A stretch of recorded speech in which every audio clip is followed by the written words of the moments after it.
Shalom, shalom, chers amis téléspectateurs de Port TV.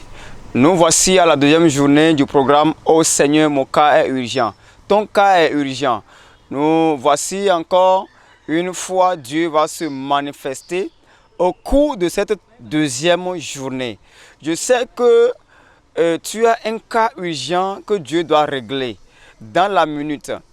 Comme je l'avais dit hier, tu as une situation urgente sur laquelle Dieu doit intervenir de façon urgente, de façon tcha-tcha-tcha, comme le disent la version fond.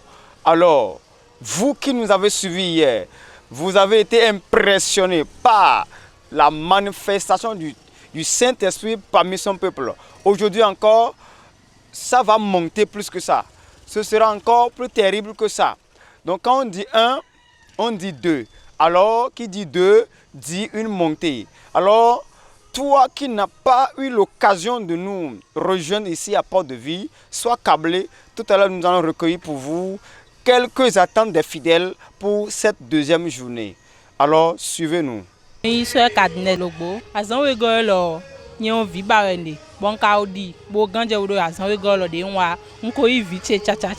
Bao dia siche sunu vi gelegbe no po e ba ni bombo ma o che ni na mi banka odi bo ganje o do e ko ra siche Noi sou Elfried Morissette.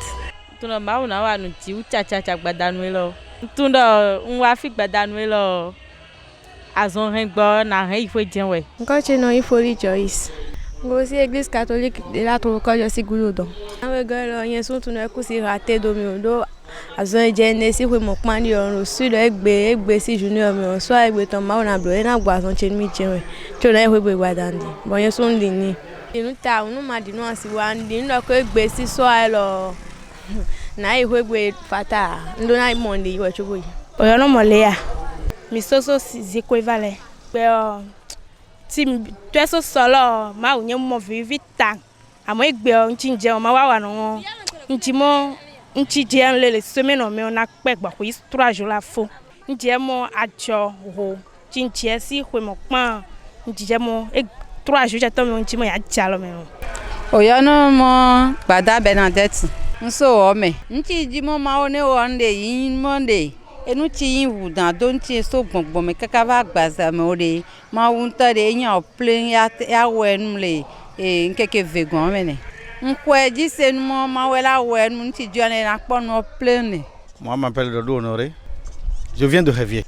Le miracle, comme il y a d'habitude dans cette église-là, le miracle, c'est le fondement du miracle dans votre église. Cette église, c'est une église à miracle. C'est comme ça que je peux baptiser l'église. Et hier, j'ai vu les fondements s'effondrer. Et aujourd'hui, aussi, je sais, et comme il y a d'habitude, que le miracle doit se produire encore davantage. Et je profite de l'occasion par votre chaîne pour inviter ceux qui sont dans un problème, n'importe quel problème, mais s'ils n'ont pas la foi, de venir. Ils verront la gloire s'accomplir dans leur vie. Et c'est le grand message parce que, comme un papa avait dit, même si tu n'as pas la foi et si tu viens, on peut te prêter la foi. Et Dieu regarde, Dieu passe par le serviteur pour pouvoir guérir les gens. Et puis à partir de ça, on aura toujours la foi. Ceux qui sont en train de me regarder actuellement, ils n'ont qu'à venir, même s'ils n'ont pas la foi, à partir du moment où ils vont mettre pied dans cette église, ils auront la foi et je suis sûr qu'ils seront guéris de n'importe quel problème que ce soit.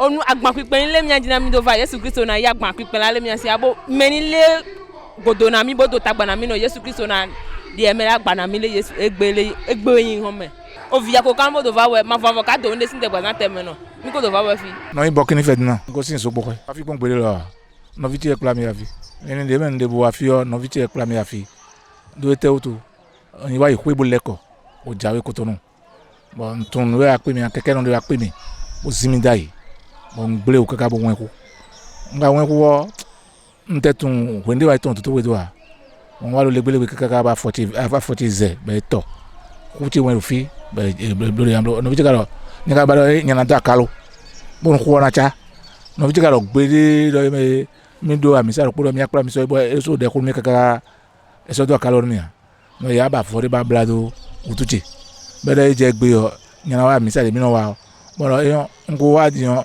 bo no azon gbo na be amisa do ama azon ma gbo an kun jawe o ndo mo bi ba pia ton ro ko ni cha bo ma mo to be azon ndo ko we yon mi Guy Oludele ko teminje ati wamelo mi ti ko le kalavi ehun yo mi wo fo ejo keji ejo yan gbe kalẹ̀ fún prière olijo mẹ́ta náà li foli àsìkò mi ti tó Ọlọ́run kó ṣe tèmi náà li kíákíá ohun wo ìyanu lákù kan Ọlọ́run kó ṣe fún mi fún ko nona ipò imo wa tó ipò imo wa kò gbóná kò bá sí kò bá dé mi páálí mo fẹ́ pààrọ̀ ipò náà Ọlọ́run kò gbé mi sí ipò mi ipò gíga li ìtorí ẹlòmí fi wá lọ lé bí yèyí lírọ̀lẹ́ yìí mo sì mọ̀ fọ̀lẹ́ yìí mo ti dé bí yèyí Ọlọ́run ti pààrọ̀ ipò mi mo ti bọ́ sílé ipò gíga ipò tuntun miẹ̀ ipò ọlá ipò ayọ̀ ìdùnnú àti iṣẹ́ lákún ibẹ̀ ni mo ti nítorí ẹ̀ ni mo fi wá lọ lé bí yèyí lírọ̀lẹ́ yìí. mi fẹ́ sọ fún ìyàn wọn yé ń wo ní nọ́nà tẹ̀lé ìlìkẹ́ nǹkan wá fún nǹkan àdán Ọlọ́run ìpọ́ de vie wò àwọn náà sì mọ̀ fọ̀lẹ́ Ọlọ́run kan jókòó síbi ká ń ṣiṣẹ́ ìyanu. Voilà nos chers amis téléspectateurs de Port TV partout dans le monde entier. Vous l'avez suivi, les attentes des fidèles de cette deuxième journée du programme Ô Seigneur, mon cas est urgent. Leur cas est urgent et ils les ont présentés de façon urgente. Et ils veulent que Dieu intervienne de façon urgente. Toi aussi qui me suis actuellement, tu as une situation urgente. Nous voici à la deuxième journée. Je t'en prie, ne doute plus, ne conteste plus. Cours et viens sur la terre de Godomè. Dieu a placé quelqu'un. Dieu a placé un homme qu'il a oint, qu'il a équipé avec une onction particulière. Et quand il te touche, quand il dit un mot, cette situation va connaître des changements de façon miraculeuse.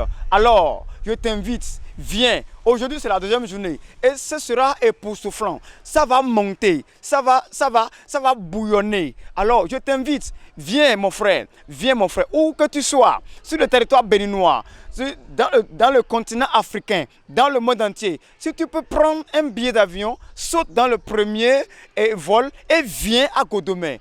Une touche et ta situation sera décantée. Une touche et cette guérison te sera donnée. Une touche et ce poste, tu l'obtiendras. Alors, suivez-nous. Tout à l'heure, ça va démarrer. Alors, toi qui n'as pas la possibilité de venir, sois connecté. La distance n'est pas une barrière pour la puissance de Dieu. Même devant ton écran, tu recevras ton miracle de façon urgente. Shalom, shalom. Suivez-nous tout à l'heure. Et nos vies sous nos vies nous.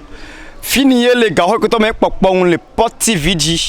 Nano mo bedula que tu mi wa edo udo ya va ya kpodon chino vevise se chimayele nyamo edo ele vevise se me chini dolele alo o asumade made o alo ajolo de gbe yi konko alo ela suhwe yi ele vevise se alo pareme na bioso gbomo mau chamino mede yo mon prophète François Xavier Alokpe yi ne khonukure da ogbejia awono me atro asuhwe atro no ajogbanlo atro ayinko gbedure ke to ti mi wa ko a oyemo o Yehowa nyanyito ele vevire ye do awa cha de sengi vale sotiva ime e gbeyin ke kame veto i mawuda wande pata le mi ogbeme na biosu gbomo dolele no mawuda we no pata veve setentwa mawuda khonukude i vese cela abula ogbeme asumade madento mawuda nyode i asumade madenta abula ogbeme izeta do un biosu gbomo fini ya vaya po don chino au tagbanto inyipamo église évangélique Porte de Vie church vraiment Porte de Vie ye le Cotonou le Godomè nyigmaji un biosu gbomo no viva fide tiele a janyigmaji ele a paraku ele a boykon ya abome ya alo o Togo ele a l'Afrique gbeji fini fide pepe tiele yovo tomeye ele a nyipamo asen ya do avion me patapata ya va godome ngbanjo dolin tabu no nyi pam asin sodo de kiji ya zodo avion kotome ya va godome ngbanjo na nomo awo dolin tabu no no mentabu e doche jije de popo e dola jao lome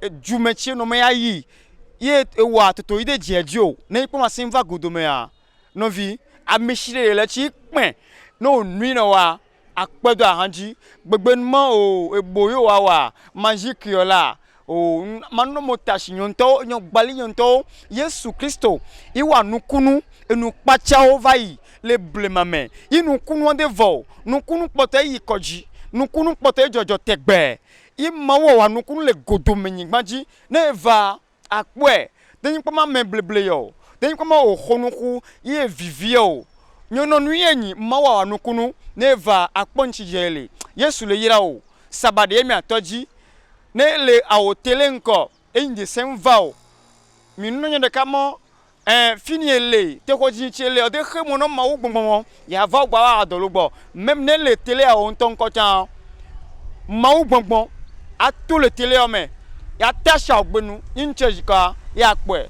yo tara fini ele yo ida semva sala o tara tele oji ne pamo mawu melo ele nu kokoa ele gbedoda wakoa dalotele onu akpo gbogbo konsen ya drenle ogbeme Yesu le yira mi sugbo eyi saba.